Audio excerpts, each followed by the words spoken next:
We've got some really low temperatures aiming our way. It's going to plummet and be pretty punishingly cold, especially to the soil, because we don't have a lot of snow cover. A lot of times when it gets very, very cold, we're graced with a good 6 inches or a foot of snow before that happens. And without that, the ground can become extremely hard. In anticipation of the cold, a couple of the projects I've been chipping away at recently is to go through our seed storage space here. This is in our backyard. I documented this in the fall, where I basically put another quarter bale of hay on top of this whole area.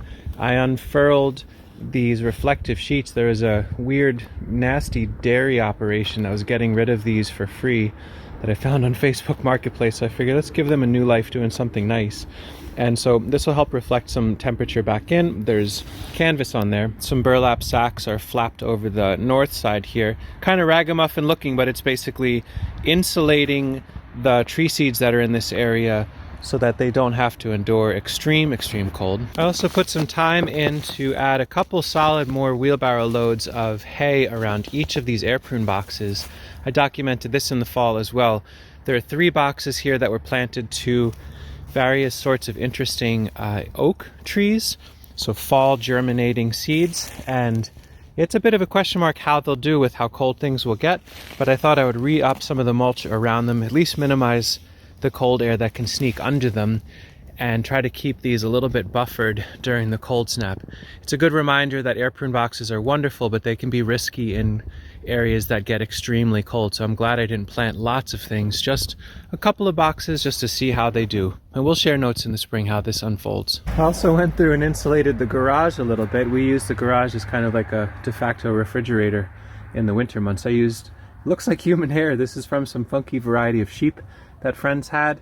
We got a big old bag of this for $5, and with the butter knife you can jam it in pretty nice to edges and just keep the drafts down. So lots of different things to do right before a cold snap. I kind of like the vibe of that thing. The main focus of this video, however, is to talk about nursery plants, mainly woody shrubs and trees that have been healed in for the winter into soil, and address their needs right before the cold snap, but talk about some of the complexity around this stuff. In front of me you can see there's a bed here, probably you can see, that has a whole bunch of sticks sticking out. There's river locust, there are some currants, there were some hazelnuts, but we moved them into the backyard, and there's a whole lot of pawpaw out here, and without deep snow cover, this ground is going to freeze, and that's not too big a deal, but it's going to freeze probably pretty deep. And in particular, pawpaws can be hurt by freezing around their roots, and they need some mulch. Today we found a lovely man who was willing to deliver some bales of hay at a very reasonable price. This is dry hay, so it's going to be really easy to move and flake out and work with. If you want to stick around to the end of the video, I'll show a trick on how to move 4 of these at a time with a wheelbarrow, but I digress. Hay is a wonderful mulch. However, there's a big old asterisk with this. If we were to use hay in a very thorough way in the winter landscape around these plants, we might draw in voles and we might draw in rabbits to eat the hay. Now luckily with pawpaw and currants, I don't really normally experience any issues with voles and rabbits. So I'm going to freely use mulch around these, but if it were apple seedlings or chestnuts or hazelnuts, it would be a little bit of a risky double-edged sword sort of thing to mulch them. But my hands are freezing and so are the plants, so I'm going to get these bedded down. And again, because voles are not a concern for me with pawpaws, and I'm concerned about how much cold their roots are exposed to, I'm going to mulch very liberally. You can see they're basically hidden under here. That's as far as I'll take it. We might get a little bit of snow on top of this just to pin it down. I'll keep an eye out if it gets really windy and resettle it in. But basically a quarter of a bale took care of this little patch. I'll do the rest down here. These are all vole and rabbit agnostic plants that are healed into the front by design, since we have ample exposure to those up here. It really was about 2 minutes of work for about $1 worth of mulch. I want to be thoughtful and pull this away when we get past the cold snap and we move a little bit more towards spring. It can migrate nicely to the walkway, but this should be able to take the edge off of this plant material. Hay goes a long distance in doing that work. Now I could use wood chips, and in some ways I prefer it because it's not vole habitat, but our wood chips, unlike the hay which has been stored dry, wood chips have been left out in the elements and they are a solid block of ice. I can't even begin to get into them. So they're off line until probably end of April. In our back garden, it gets a lot more complex in that we've got this chicken wire flanked around one nursery bed of healed-in plants.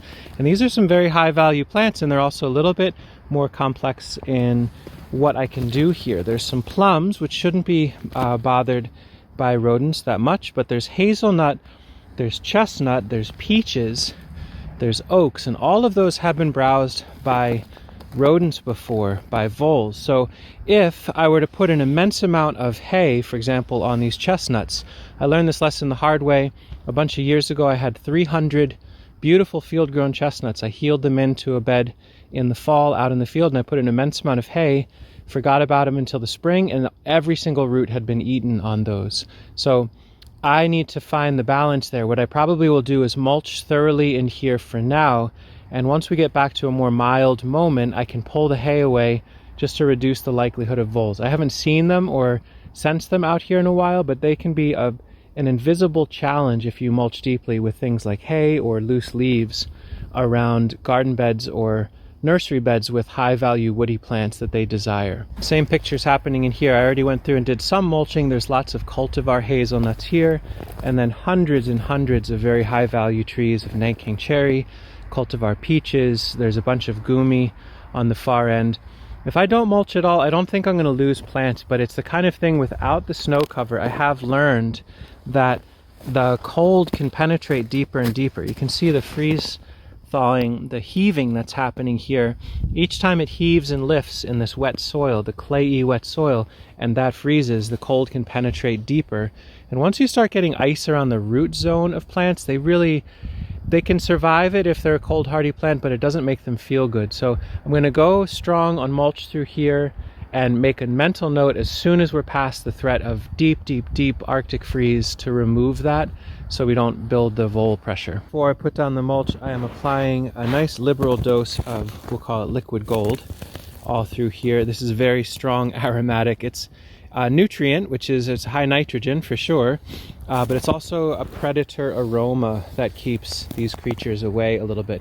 So I'm not trying to put so much as to thaw the soil or feed the soil, so much as to leave a little signature that a predator might be through here. So that goes down a little bit first. You might consider things like capsaicin or blood meal and things like that on occasion, but the liquid gold aspect is something that's very readily available and can be produced at home. So a little all throughout and then hay on top. You can feel a sense of relief in the short run that this area has less wind exposure through it and a little bit more insulation. The ice and cold should have a harder time penetrating, at least very quickly. If it gets colder slowly, that's a little bit easier for the roots to handle than an immediate snap. I might go for a little more, but it is a dance, a balance between enough mulch to keep things from freezing and not so much as to bring in those voles. Always tricky here. So that's as far as it goes for right now, is a little bit of liquid deflection for the friends we want to keep out of the space. We still have our fencing up to keep the rabbits out, hopefully, and enough hay to take the edge off of that inevitable freezing that's going to happen within the next 10 days or so. And make sure it just goes slow and steady, and there's a little bit of a buffering. So let me know in the comments some questions you have about this whole process. What are you doing to help protect plants during extreme cold snaps or animals? And if you're interested in a fun way to pack a ridiculous amount of hay bales on a wheelbarrow, and it is nice to be able to move them in an effective way. We've got minimal amount of snow and ice, so I can use a wheelbarrow. The first one gets laid up, pitched towards myself. The second one goes on the nose of that towards the front of the wheelbarrow. The third one goes on the handlebars, which might be a little unexpected. And the fourth one can rest in between the two, and it kind of locks them together. Don't push it if you don't feel comfortable, but if you can balance it and the load is decently balanced over the wheelbarrow, you can move 4 at a time. I've done 5 at a time, but that was ridiculous. With hens around, you want to be careful because that front one can flip forward sometimes. Anyway, random trick for the end of a random video. Thanks for watching.